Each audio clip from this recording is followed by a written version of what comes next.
Dorothy and the Wizard in Oz by L. Frank Baum. Chapter 14. Ozma Uses the Magic Belt. For a considerable distance the way led straight upward in a gentle incline, and the wanderers made such good progress that they grew hopeful and eager, thinking they might see sunshine at any minute. But at length they came unexpectedly upon a huge rock that shut off the passage and blocked them from proceeding a single step farther. This rock was separate from the rest of the mountain and was in motion, turning slowly around and around as if upon a pivot. When first they came to it there was a solid wall before them, but presently it revolved until there was exposed a wide, smooth path across it to the other side. This appeared so unexpectedly that they were unprepared to take advantage of it at first, and allowed the rocky wall to swing around again before they had decided to pass over. But they knew now that there was a means of escape, and so waited patiently until the path appeared for a second time. The children and the Wizard rushed across the moving rock and sprang into the passage beyond, landing safely, though a little out of breath. Jim the cab horse came last, and the rocky wall almost caught him, for just as he leaped to the floor of the further passage, the wall swung across it, and a loose stone that the buggy wheels knocked against fell into the narrow crack where the rock turned, and became wedged there. They heard a crunching, grinding sound, a loud snap, and the turntable came to a stop, with its broadest surface shutting off the path from which they had come. "Never mind," said Zeb. "We don't want to get back, anyhow." "I'm not so sure of that," returned Dorothy. "The Mother Dragon may come down and catch us here." "It is possible," agreed the Wizard, "if this proves to be the path she usually takes. But I have been examining this tunnel, and I do not see any signs of so large a beast having passed through it." "Then we're all right," said the girl, "for if the dragon went the other way she can't possibly get to us now." "Of course not, my dear. But there is another thing to consider. The Mother Dragon probably knows the road to the earth's surface, and if she went the other way, then we have come the wrong way," said the Wizard thoughtfully. "Dear me!" cried Dorothy. "That would be unlucky, wouldn't it?" "Very. Unless this passage also leads to the top of the earth," said Zeb. "For my part, if we manage to get out of here, I'll be glad it isn't the way the dragon goes." "So will I," returned Dorothy. "It's enough to have your pedigree flung in your face by those saucy dragonettes. No one knows what the mother might do." They now moved on again, creeping slowly up another steep incline. The lanterns were beginning to grow dim, and the Wizard poured the remaining oil from one into the other, so that the one light would last longer. But their journey was almost over, for in a short time they reached a small cave, from which there was no further outlet. They did not realize their ill fortune at first, for their hearts were gladdened by the sight of a ray of sunshine coming through a small crack in the roof of the cave far overhead. This meant that their world, the real world, was not very far away, and that the succession of perilous adventures they had encountered had at last brought them near the earth's surface, which meant home to them. But when the adventurers looked more carefully around them, they discovered that they were in a strong prison from which there was no hope of escape. "But we're almost on earth again!" cried Dorothy. "For there is the sun, the most beautiful sun that shines!" and she pointed eagerly at the crack in the distant roof. "Almost on earth isn't being there," said the kitten in a discontented tone. "It wouldn't be possible for even me to get up to that crack, or through it if I got there." "It appears that the path ends here," announced the Wizard gloomily. "And there is no way to get back," added Zeb, with a low whistle of perplexity. "I was sure it would come to this in the end," remarked the old cab horse. "Folks don't fall into the middle of the earth and then get back again to tell of their adventures, not in real life. And the whole thing has been unnatural, because that cat and I are both able to talk your language and to understand the words you say." "And so can the 9 tiny piglets," added Eureka. "Don't forget them, for I may have to eat them after all." "I've heard animals talk before," said Dorothy, "and no harm came of it." "Were you ever before shut up in a cave far under the earth with no way of getting out?" inquired the horse, seriously. "No," answered Dorothy, But don't you lose heart, Jim, for I'm sure this isn't the end of our story by any means." The reference to the piglets reminded the Wizard that his pets had not enjoyed much exercise lately and must be tired of their prison in his pocket. So he sat down upon the floor of the cave, brought the piglets out one by one, and allowed them to run around as much as they pleased. "My dears," he said to them, "I'm afraid I've got you into a lot of trouble, and that you will never again be able to leave this gloomy cave." "What's wrong?" asked a piglet. "We've been in the dark quite a while, and you may as well explain what has happened." The Wizard told them of the misfortune that had overtaken the wanderers. "Well," said another piglet, "you are a wizard, are you not?" "I am," replied the little man. "Then you can do a few whizzes and get us out of this hole," declared the tiny one, with much confidence. "I would, if I happened to be a real wizard," returned the master sadly. "But I'm not, my piggy wees. I'm a humbug wizard." "Nonsense!" cried several of the piglets together.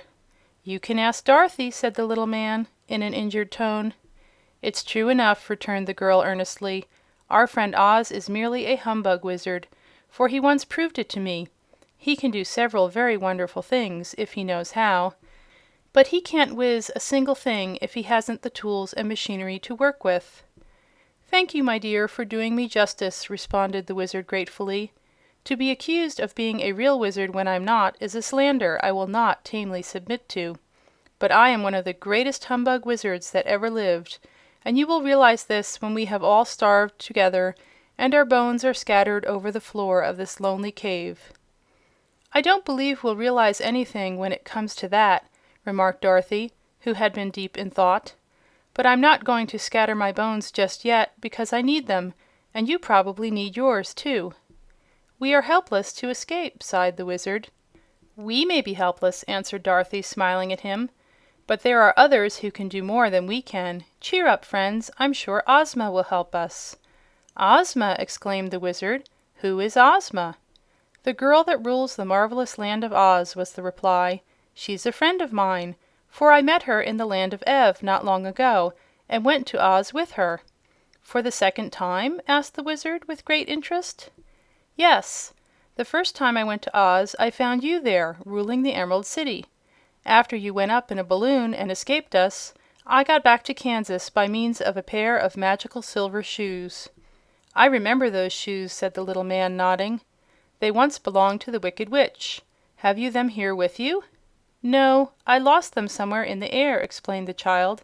"But the second time I went to the Land of Oz I owned the Nome King's magic belt, which is much more powerful than were the silver shoes." "Where is that magic belt?" inquired the Wizard, who had listened with great interest.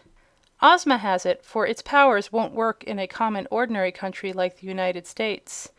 Anyone in a fairy country like the Land of Oz can do anything with it, so I left it with my friend the Princess Ozma, who used it to wish me in Australia with Uncle Henry." "And were you?" asked Zeb, astonished at what he had heard. "Of course, in just a jiffy. And Ozma has an enchanted picture hanging in her room that shows her the exact scene where any of her friends may be at any time she chooses. All she has to do is to say, 'I wonder what so and so is doing,' and at once the picture shows where her friend is and what the friend is doing. That's real magic, Mr. Wizard, isn't it?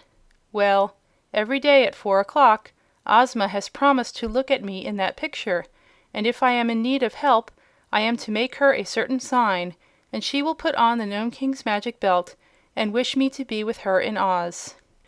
"Do you mean that Princess Ozma will see this cave in her enchanted picture, and see all of us here, and what we are doing?" demanded Zeb. "Of course, when it is 4 o'clock," she replied, with a laugh at his startled expression. "And when you make a sign she will bring you to her in the Land of Oz?" continued the boy. "That's it, exactly, by means of the magic belt." "Then," said the Wizard, "you will be saved, little Dorothy, and I am very glad of it. The rest of us will die much more cheerfully when we know you have escaped our sad fate." "I won't die cheerfully," protested the kitten. "There's nothing cheerful about dying that I could ever see, although they say a cat has 9 lives, and so must die 9 times. "Have you ever died yet?" inquired the boy. "No, and I'm not anxious to begin," said Eureka. "Don't worry, dear," Dorothy exclaimed. "I'll hold you in my arms and take you with me." "Take us, too!" cried the 9 tiny piglets, all in one breath. "Perhaps I can," answered Dorothy. "I'll try." "Couldn't you manage to hold me in your arms?" asked the cab horse. Dorothy laughed. "I'll do better than that," she promised, "for I can easily save you all, once I am myself in the Land of Oz." "How?" they asked. "By using the Magic Belt. All I need do is to wish you with me, and there you'll be, safe in the royal palace." "Good!" cried Zeb. "I built that palace, and the Emerald City, too," remarked the Wizard, in a thoughtful tone. "And I'd like to see them again, for I was very happy among the Munchkins, the Winkies, the Quadlings, and Gillikins." "Who are they?" asked the boy. "The 4 nations that inhabit the Land of Oz," was the reply. "I wonder if they would treat me nicely if I went there again." "Of course they would," declared Dorothy. "They are still proud of their former Wizard, and often speak of you kindly." "Do you happen to know whatever became of the Tin Woodman and the Scarecrow?" he inquired. "They live in Oz yet," said the girl, "and are very important people." "And the Cowardly Lion?" "Oh, he lives there, too, with his friend the Hungry Tiger, and Billina is there because she liked the place better than Kansas and wouldn't go with me to Australia." "I'm afraid I don't know the Hungry Tiger and Billina," said the Wizard, shaking his head. "Is Billina a girl?" "No, she's a yellow hen, and a great friend of mine. You're sure to like Billina when you know her," asserted Dorothy. "Your friends sound like a menagerie," remarked Zeb, uneasily. "Couldn't you wish me in some safer place than Oz?" "Don't worry," replied the girl. "You'll just love the folks in Oz when you get acquainted. What time is it, Mr. Wizard?"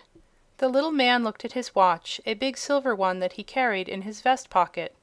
"Half past 3," he said. "Then we must wait for half an hour," she continued. "But it won't take long after that to carry us all to the Emerald City." They sat silently thinking for a time. Then Jim suddenly asked: "Are there any horses in Oz?" "Only one," replied Dorothy, "and he's a Sawhorse." "A what?" "A Sawhorse. Princess Ozma once brought him to life with a witch powder, when she was a boy." "Was Ozma once a boy?" asked Zeb, wonderingly. "Yes. A wicked witch enchanted her, so she could not rule her kingdom. But she's a girl now, and the sweetest, loveliest girl in all the world." "A Sawhorse is a thing they saw boards on," remarked Jim with a sniff. "It is, when it's not alive," acknowledged the girl. "But this Sawhorse can trot as fast as you can, Jim, and he's very wise, too." "Pah! I'll race the miserable wooden donkey any day of the week," cried the cab horse. Dorothy did not reply to that. She felt that Jim would know more about the Sawhorse later on. The time dragged wearily enough to the eager watchers, but finally the Wizard announced that 4 o'clock had arrived, and Dorothy caught up the kitten and began to make the signal that had been agreed upon to the faraway, invisible Ozma. "Nothing seems to happen," said Zeb, doubtfully. "Oh, we must give Ozma time to put on the Magic Belt," replied the girl. She had scarcely spoken the words when she suddenly disappeared from the cave, and with her went the kitten. There had been no sound of any kind, and no warning. One moment Dorothy sat beside them, with the kitten in her lap, and a moment later the horse, the piglets, the Wizard, and the boy were all that remained in the underground prison. "I believe we will soon follow her," announced the Wizard, in a tone of great relief. "For I know something about the magic of the fairyland that is called the Land of Oz. Let us be ready, for we may be sent for any minute." He put the piglets safely away in his pocket again, and then he and Zeb got into the buggy and sat expectantly upon the seat. "Will it hurt?" asked the boy, in a voice that trembled a little. "Not at all," replied the Wizard. "It will all happen as quick as a wink." And that was the way it did happen. The cab horse gave a nervous start, and Zeb began to rub his eyes to make sure he was not asleep. For they were in the streets of a beautiful emerald green city, bathed in a grateful green light that was especially pleasing to their eyes, and surrounded by merry-faced people in gorgeous green and gold costumes of many extraordinary designs. Before them were the jewel-studded gates of a magnificent palace, and now the gates opened slowly as if inviting them to enter the courtyard, where splendid flowers were blooming and pretty fountains shot their silvery sprays into the air. Zeb shook the reins to rouse the cab horse from his stupor of amazement, for the people were beginning to gather around and stare at the strangers. "Giddy ap!" cried the boy, and at the word Jim slowly trotted into the courtyard and drew the buggy along the jeweled driveway to the great entrance of the royal palace. Chapter 15